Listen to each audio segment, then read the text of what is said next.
Hi friends, today we're in the very last chapter of 1 Corinthians, and it's basically, the content part ended in the last chapter, and so this chapter is just kind of like, little notes. There's no major point of this, this wasn't part of the main body of the letter. It's just kind of like, all right, now I'm saying goodbye, and so he basically says, every Sunday when you guys meet, take a collection, and then when I come by, I'll bring it to Jerusalem.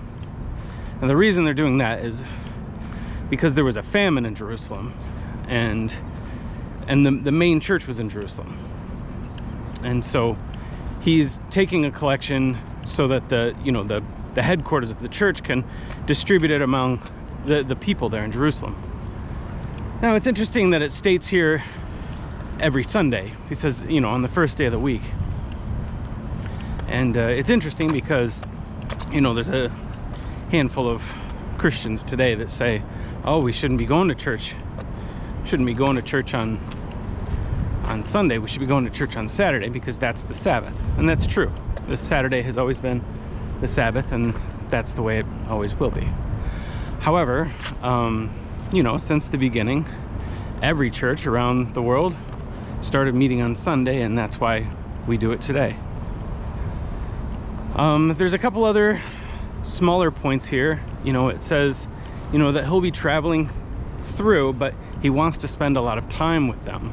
Now, I get the impression that even though Paul is being a little bit harsh in this book, maybe harsher than he's been in any other book, he really loves the church in Corinth, and he wants to spend time there. So he's like, maybe I'll spend a whole winter there. I really want to be with you. And he's pointing out here, where he's coming from and where he's going. And so these are his travel plans. He's currently in Ephesus, and he's going to go to Macedonia. So Paul also tells them, Timothy is coming. And, I get the impression that Timothy was a good pastor, but he had stomach problems. He was probably someone that needed to be encouraged, even though he was probably really great. I'm sure you know people like that. People that they just worry a lot, and they're just really great. They're great at what they do, but they just toil all the time. And so basically he's saying, go go easy on Timothy. And he says, Apollos meant to come.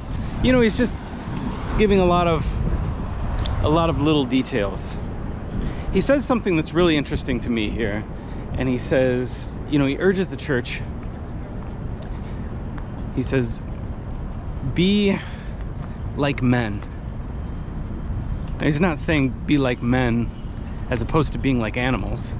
He's not really even saying be like men as opposed to being like women. He's saying, be men in the way that a man should be. He uses the word, it's the same, my name's Andrew, and the word in the Greek is how did he say it? It's like andrizamo or something like that. He's saying be manly, but the word is used for man. In some translations, it says be strong and courageous. Be the way that a man should be. And he's not just telling the men, he's just saying people, be strong and courageous. It was more of a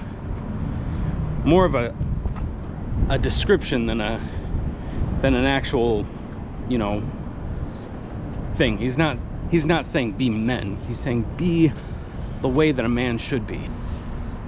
Finally, the last thing I'll mention is that he says, I'm writing this with my own hand. Now, this doesn't seem important, but it was important to him that he wanted to write down something. He had bad eyesight, and he would write things down with his own hand, because most of the time he was using, like a stenographer.